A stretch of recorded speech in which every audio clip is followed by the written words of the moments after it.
Okay, now it's starting to get really, really good now. Now this immigrant group flew under the radar so much, but they were responsible for so much damage. It is criminal that is not talked about.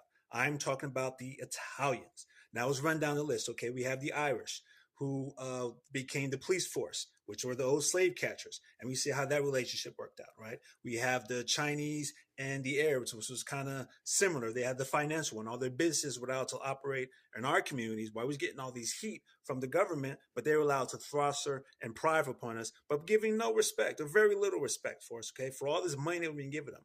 But now we come to the Italians, and the Italians was so foundational in the trajectory we have as Black Americans that we have to talk about it. Okay, now just like with all groups, they get their hazing period. The Italians got their hazing period, and that's the only thing they want to talk about. Oh, they were the black people of Europe and stuff.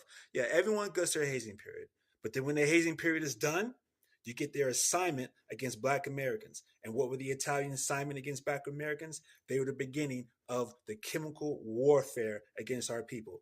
They were the heroin dealers. Point blank. That was their job. They were the heroin dealers to the inner cities. Only thing the inner city is code word for black part of town. We know about the Great Migration and things like that. And how when we go to these cities, they were denying us jobs. They were red taping us. Oh, you have this zip code, we can't hire you, and all this stuff. So when people were down and stuff, they're looking for an escape. What happened? Where they turned to drugs, and that's where the Italians came in. And just like every other immigrant group, once you sign this deal with white supremacy against Black Americans, your underworld is allowed to thrive. And boy, did their underworld thrive. They can create entire generations. They made a whole ecosystem and called it the mob. They had structure, they had bosses, and all this was allowed to operate right under the nose of the FBI. Now imagine if the Bloods and the Crips had become so organized over generations that we were allowed to build entire cities with that money. That's what Las Vegas is, right? That's what Jersey City, like a Boardwalk Empire, that show. That's what that's all about.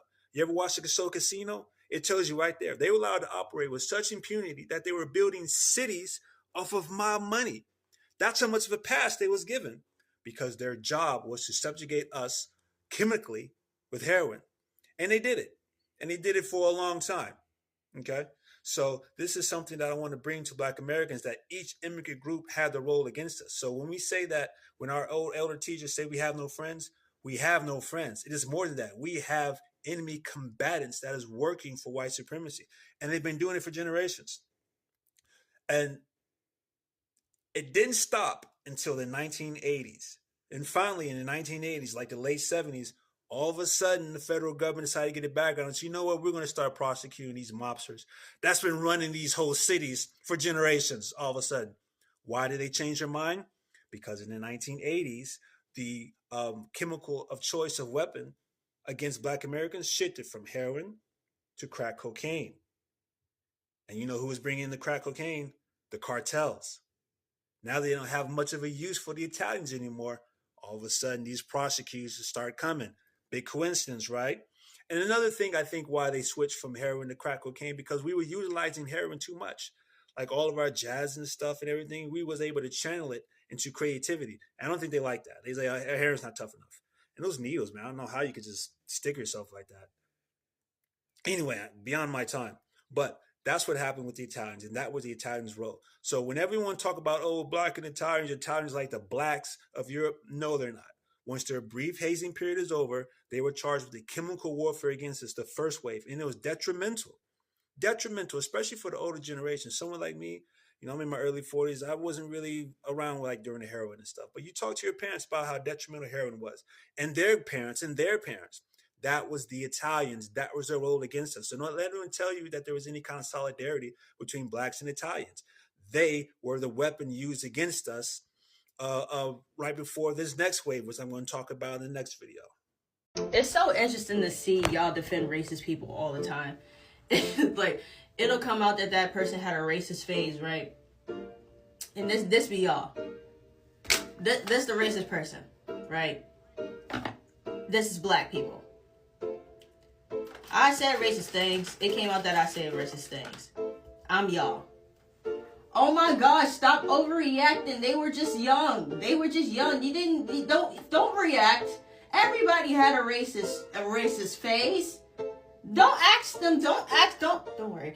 Don't ask them to apologize because we were all racist around that time, so it's normal. Stop overreacting. It's okay. I'm not a phase too. That's what the fuck y'all look like! It's too early to scream. You know, they have this definition of reverse racism where they talk about basically black people being racist towards white people. But you know what I think reverse racism is, really? If we really think about it, sorry, here, put the seatbelt on. If we really think about it, reverse racism gotta be something more like a nigga being racist to another nigga. I literally just was in a sick situation where I witnessed, you know, a black man hold the door for another man that was non-black, but when me and another black guy came in, he didn't want to hold the door for us, or he kind of gave me a mug look. I don't know what he did to the other guy. I just viewed him go in there. I didn't see their interaction, but his interaction with me, he kind of gave me a mug look, like a smug ass look, like bitch ass nigga type of look, and I'm just like, that felt racist. Black people get a lot of flack for being very distrusting of other races, more particularly people of color. And the whole reason Black people do not, like, we don't lump ourselves in with the whole POC thing is because of shit like this, like the Rayma Dawaji situation. Like, there will be so much solidarity across the POC community, so much so that they are united in their racism against Black people. Like, I'm 29 years old. I'm the same age as Rayma Dawaji. I grew up in New York City. The racism, especially growing up, especially during my formative years, came from all ends. It wasn't just coming from the white people. So it makes it even more annoying when, like, I'll see like a TikTok or whatever, something on social media where it's like, uplift Black women, or Black women are beautiful. And then somebody comments, what about all women? So you're telling me that we grew up with you people speaking down to us, and now all of a sudden we have to be for all people? Now that we're all adults, we have to just forget and we just have to fight for each. No, that's not how it works. When it comes to the job market in LA or California, there's a huge discrimination issue going on with Black Americans. Employers are not willing to hire Black Americans even if they are qualified. Even if they're overly qualified, they're still not willing to hire them. There's a hidden agenda at play here. And it's been going on for quite some time that organizations started to pick this up and investigate it. There's an organization in Los Angeles called the Los Angeles Black Worker Center, where they're currently investigating the discrimination that Black Americans are facing in the job industry in Los Angeles. But they're also providing resources and access to better wages and opportunities. We've seen an increase of employers only wanting to hire people from the Hispanic community, and there's nothing wrong with that because people have to work and provide for their family, but they're not doing it for the right reasons. They're doing it with the intention to control, because when it comes to fighting for injustices or speaking up about certain things, they feel like the Hispanic community is not going to speak up because they're normally quiet.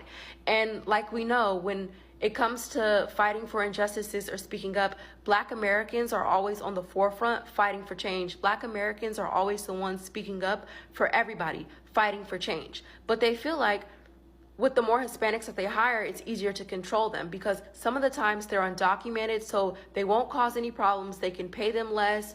They can mistreat them, disrespect them all they want. They're not going to cause any problems. And that's another issue at play. The other issue is that other people of color are not willing to speak up for Black Americans whatsoever. The only time they speak up to help Black Americans is when they see Black Americans have an advantage that they don't have. Take affirmative action, for example. When they believed that Black Americans were getting into Ivy League students based off affirmative action, when that really wasn't the case. The only time that other people of color speak up is when they see Black Americans have an advantage that they don't have. Otherwise, they are silent. It also seems like there's an issue to keep Black Americans at entry-level positions as well, and to bully them so they have a harder time moving up in the ranks. Platforms like Indeed and LinkedIn need to do a better job at regulating if these companies are really hiring or not. Because what these companies are doing are they're using LinkedIn and Indeed as a social media tool. They're posting that they're hiring and doing all these paying for the promo, but it's really a marketing tool when they're really not hiring. It seems like LA or California is trying to push Black Americans out, and they're starting with the job industry. 123 countries voted yes, and 3 voted no. Today, the UN adopted a resolution declaring the transatlantic slave trade the gravest crimes against humanity and calling for reparations to the descendants of enslaved Africans and those affected by the transatlantic slave trade. That would be me. They said the gravest crimes against humanity recorded in history, and 3 countries voted no. The United States is not real, and Argentina.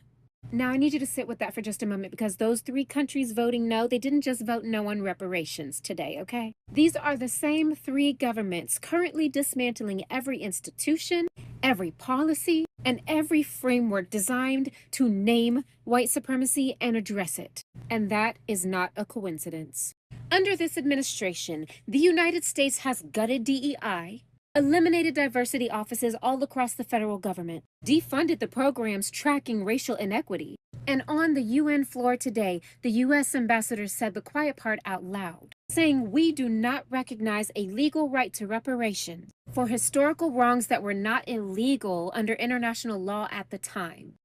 Well, let me translate that. Enslaving millions of African people, millions of human beings, was not a crime then, so no debt owed, no accountability need be taken. Argentina. Javier Milei, who has already been called the Trump of South America, shut down Argentina's National Institute Against Discrimination, Xenophobia, and Racism in his first year in office. He called it a sinister body used for ideological persecution. Huh?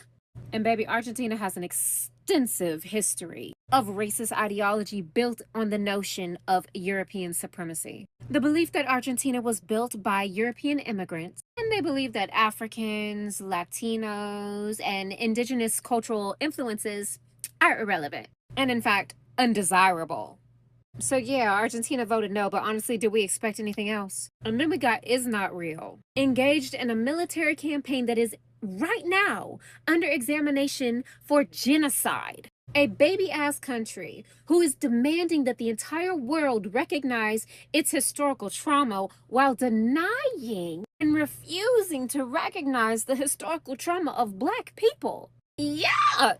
So 123 countries said, you know what, this happened. It was a crime. It was horrific, and a debt needs to be paid. And 3 countries said, we don't owe you shit. But those are just the 3 countries that said it out loud.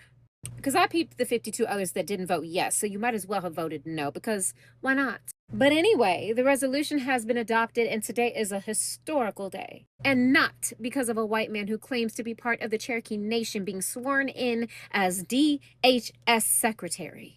Oh my God. I just came across this video clip and I absolutely love it. This shows you how tired Black women are from holding ourselves back. It's about 1.5 minutes long, but these Black women were taking these white women clean out. Just watch this video clip. Right? So the reality is, whether you breathe or not, baby, we're the standard. And that's what it is. The beginning and the end starts with the Black woman. So regardless, whether you want to admit it or not, I think for the both of you, you stay on topic, because what you just spoke about had nothing to do with what we were talking about. Absolutely did. So let me land. So the reality is, for the both of you to sit on the side of me and talk about aggression, what is the difference in what you're doing and what we're doing right now? Having a conversation. And yet we're the one, you just literally called out both of these Black women on the panel, and you sit here with your attitude and you have a problem, but you tell them that they're aggressive, right? Well, I have a long story with Yolanda. So as a Black woman, we're going to talk about history and we're going to talk about facts. So the moment that you realize, I'm not done. A minute. Lower your voice. Hang on. Black women or Black people in general just act acting wild and out, dressing like hoes, ghetto ratchet behavior. And people are calling it out, not just white people. When we're talking about different groups being vilified, if we're looking at the history of America and who has done the most violent crimes, it's your people. In regards to the way black women are viewed, I'm going to continue speaking, but I'm going to make sure that you're not intimidated right now, are you? I want to make sure you're comfortable, because as a black woman, that's what we have to do in order to have a platform, right? In order to be able to speak uninterrupted, you have to make sure that you make somebody else feel comfortable. So we continue to be the most educated group of people in this country. And if we're looking at this panel, that's also evident. All right, Carmen, let's hear from you. Your thoughts about that. You can tell when a black person has African immigrant parents. The biggest difference that I noticed was that they're a lot more friendly and relatable to me than the black people with American lineage. But whenever someone talks about black Americans, people use it as an opportunity to shit on them. It happens all the time online, and it gets pretty annoying. Your video could have just been, when I moved to New England, I noticed that this group of people were very friendly. You didn't even have to mention black Americans at all. If we're very friendly to me when I moved to New England, full stop, could have been the video. I don't buy it. I'm hearing you make a video. Black immigrants are like so much more friendlier and, you know, all these things or whatever. Not Americans, but specifically black Americans. And then you don't understand why the comments on that video look the way that they do. You guys open up the floodgates for blatant and just open xenophobia, right? And then you act, what? Oh my gosh. So like shocked and confused about why people are in the comments shitting on us. Y'all do this all the time. There are a lot of y'all on here that are people of color that do this. And again, this is why I don't let anybody refer to me as a person of color. I am black. Because black and POC, as we can see in the most recent days of, you know, some things have come out, that black and POC are never interchangeable, and stuff like this is why. Y'all would just stop talking about black Americans completely and totally, you wouldn't have to worry about this. Why? I'm trying to figure out why you would get on Al Gore's internet and make a video talking about, oh, this group of people is so much more friendlier compared to this one ethnic group. You did not have a reason to even mention black Americans at all. Y'all do this, you make this type of content, not you specifically, but just people in general, make this type of content and then want to pretend to act like confused and shocked and appalled at why people are in the comments calling us every stereotypical thing that you can think of. TikTok family, know the God checking in. All right. I guess the white devil struck again. You know, I might be a little late to this one, but now I'm just seeing on my timeline the dude got killed again by the cop. Shot him Massachusetts style riding a bicycle. I know y'all probably wonder, like, why is he laughing? A black man got shot. First of all, I'm not black, I'm brown, and I don't believe in black people. I don't play the color game. And if I did play the color game, I think black people are the most stupidest motherfuckers out of all colors. You know, in the weakest motherfuckers out of all colors. Yes, that's what black are. When I think of black people, I think of the weakest motherfuckers on the earth. Because all y'all do is fucking cry. Yeah. I'm so tired of seeing these boys' moms on here crying. I need justice. We will get justice. Bitch, no you won't. I said it. You're not. Bitch, no you're not. No you're not. If you want justice, let me tell you how to get it, you scary ass niggas who only want to kill each other. Let me tell y'all crybabies how to get justice. Don't forget they got kids. You know these people that's hanging y'all kids and shooting them, riding down the street eating ice cream and shit? Do y'all not know they got kids too? The mountain people got kids too. So instead of fucking crying to the news stations and going to the police station that hate y'all, by the way, when y'all leave, all they do is take the paperwork and throw it in the fucking garbage. So try this. When you see they kids out enjoying themselves, little Becky and Timothy, try this one. Should I say even more? Do I have to say it? They have kids too. So when they do something to our kids, would it be smart to run to the people that's doing it to you crying? Oh, I can't believe they did this to my Joshua. We will have justice, bitch. No, you won't. Or B, is it smart to do it to them what they doing to y'all? You tell me which one of them solutions sound better. I'm so tired of hearing you black niggas and black women run to the podiums. Oh, we will get justice. Bitch, no you won't. That's what the fuck y'all get for being so passive and weak and serving our white boy God to tell you that you shouldn't do nothing to white people. It's okay to do something to your people, but your God, the God you serve, that white Jesus, he said you better not do nothing to their people. And you love them. That's what the fuck you get. So, bravo, LEPD Police Department, New Orleans, Ohio. Bravo. Guess what? Y'all gonna keep on offing us and they gonna keep on crying. Oh, we get justice. Bitch, no you won't. Hey, we need to keep black jokes off the internet. Cause why am I seeing non-blacks talking about something they hear in the saxophones getting louder? Man, that shit come from black American movies, bro. What you know about that, bro? God damn, but these folks can't come up with shit by themselves, boy. Black people are so hateful, so spiteful, so retarded that they need movies like this to live out a certain cope, a certain psychological defense mechanism. It is revenge porn. This is nothing more than revenge porn. Me making a post about that and that triggering so many people is further evidence that it absolutely is revenge porn. It is on its face. By the way, there's been other ones. Django Unchained is completely that. There's so much I could say right now. All of it would get me banned. Why is it that these people always have some shit to say about black culture? So movies that center around the black struggle are revenge porn? Movies that insert black heroes into the black struggle, that's revenge porn to you? Or do you just feel some sort of kinship to the villains being depicted on screen? They enjoy turning their enemies into caricatures and then just watching them be executed on screen. That is the cathartic journey that these films are intended to take their audiences on. Now, me merely mentioning that, I'm just noticing that's the appeal, that's the whole selling point, it's the whole impetus, the reason for this movie's existence is what I'm describing to you. The movie itself sucks, technically sucks. I don't know what it is, but something about you screams that you are not intelligent enough to be technically analyzing film. You probably couldn't technically analyze a page from a Where's Waldo book. The whole thing that's holding up this rickety structure is the fact that, don't worry, come to do a circle jerk about black music, stay for the killing of vampiric white leprechauns, and then continue to stay for the mass slaughter of Klansmen. I don't think this needs to be said, but the Klan were bad people. You shouldn't be relating to the Klan just because you're white and they're white.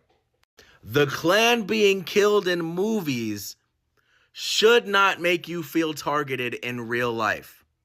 Nobody's using the Klan as a metaphorical stand-in for the entirety of the white race. They're simply the Klan. Seeing the Klan being killed on screen should not feel like an attack, should not feel like racism. Unless you're Klan. I never thought I'd actually use this shit in anything other than a TikTok comment section, but y'all Klan? We win in the end, blacks. We will only truly be free when we are free of the evil that is white people. There you go, doing it again. Acting like depicting the Klan as villains is depicting white people in their entirety as villains. For a group of people that likes to act like we victimize ourselves, holy shit, stop victimizing yourself. No one's talking about you unless you're Klan. If the shoe fits, wear it. If the glove don't fit, you must acquit. It is a final gaslighting where they lack the integrity or the IQ to understand that we get the message. The message you just crafted and put out to the world that was celebrated, by the way, by the Jews, gays, and self-hating whites in the academy. Apparently, any white person that doesn't relate to the Klan enough to feel like this was a personal attack is a self-hating white person. I'm sorry to inform you guys, you're all self-hating white people. And women. Oh, can't forget the women. Because, you know, why stop at racism? Sprinkle some misogyny in there. So those fucking racially uncomfortable human beings just praised this pile of shit. And yet the astute among us, the people that can notice things, patterns, and like what is blatantly obvious, will point out the fact that you did what you did because you're racist, petty, psychologically broken dipshits. You're insecure and feeling attacked by depictions of the Ku Klux Klan, and you're talking about others being racially uncomfortable. You see the celebration or defending of any culture that is not yours as racism, and you're talking about psychologically broken. You're talking about high IQ and being the astute among us, yet you don't even realize how dumb you're making yourself look right now. You're a living, breathing oxymoron, an existential contradiction. Figuring out how to respond to you is making my fucking head hurt. Just look at the fucking caption. Sinners sucks and is a black circle jerk. We can't even make our own shit that celebrates us. It's not like they don't have millions of films that celebrate them, and then we try to include ourselves in those films, and they go, no, make your own shit. This is what happens when we make our own shit. It's a black circle jerk. All this about integrity, you don't even have the balls to just admit you're fucking racist. You don't like to see black culture celebrated because you're racist. You don't like to see black heroes defeating the KKK because you're racist. But anyway, W Sinners, W Michael B. Jordan, W Ryan Coogler, it deserves all the fucking awards.